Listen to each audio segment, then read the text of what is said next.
Hi friends, welcome back to Kanasu boutique.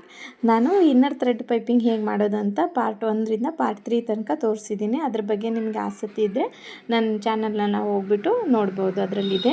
ಇವಾಗ finally ಅದು ಯಾವ ಥರ ಬ್ಲೌಸ್ ರೆಡಿ ಆಗಿದೆ ಅಂತ ಹೇಳ್ಬಿಟ್ಟು ನಾನು ನಿಮಗೆ ತೋರಿಸ್ತೀನಿ. ಸ್ಯಾರಿ ಕಲರ್ ಬಂದ್ಬಿಟ್ಟು ಎಲ್ಲೋ, ಅದಕ್ಕೆ ಪಿಂಕ್ ಕಲರ್ ಬ್ಲೌಸ್ ಪೀಸ್ ಬಂದಿದೆ. ಸ್ಯಾರಿ ಕಲರ್ ತೊಗೊಂಡು ನಾವು ಪೈಪಿಂಗ್ ಮಾಡಿದ್ದೀವಿ.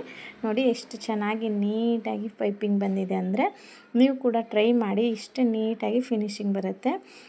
ಲೈನಿಂಗಲ್ಲಿ ಕೂಡ ಯಾವುದೇ ರೀತಿಯಲ್ಲೂ ಕ್ಲಾತ್ ಕಾಣಲ್ಲ. ಅಷ್ಟು ನೀಟಾಗಿ ಇನ್ನರ್ ಥ್ರೆಡ್ ಪೈಪಿಂಗ್ ಮಾಡುವಾಗ ಅಷ್ಟು ನೀಟಾಗಿ ಕಾಣಿಸುತ್ತೆ. ನೋಡಿ, ಇಲ್ಲಿ ಒಂಚೂರು ಕ್ಲಾತ್ ಕಾಣಲ್ಲ, ಅಷ್ಟು ನೀಟಾಗಿರುತ್ತೆ.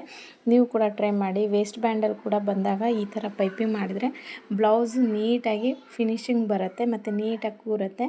ಫ್ರಂಟಲ್ಲಿ ಕೂಡ ಈ ಥರ ಡೈಮಂಡ್ ಶೇಪಲ್ಲಿ ಕೂಡ ನಾನು ಪೈಪಿಂಗ್ ಕೊಟ್ಟಿದ್ದೀನಿ. ನೀವು ಟ್ರೈ ಮಾಡಿ ನೋಡಿ, ಮತ್ತು ನನಗೆ ಹೇಗೆ ಬಂತು ಅಂತೇಳಿ ಕಮೆಂಟ್ಸ್ ಬಾಕ್ಸಲ್ಲಿ ಕಮೆಂಟ್ ಮಾಡಿ. ಮತ್ತು ನನ್ನ ಚಾನಲ್ನ ಸಬ್ಸ್ಕ್ರೈಬ್ ಮಾಡಿಕೊಂಡ್ರೆ ನಾನು ಹಾಕೋ ಪ್ರತಿಯೊಂದು ವಿಡಿಯೋಗಳು ನಿಮಗೆ ಬರುತ್ತೆ. ಮತ್ತು ನಾನು ಟೈಲರಿಂಗ್ ಬಗ್ಗೆ ವಿಡಿಯೋ ಮಾಡ್ತಾಯಿರ್ತೀನಿ.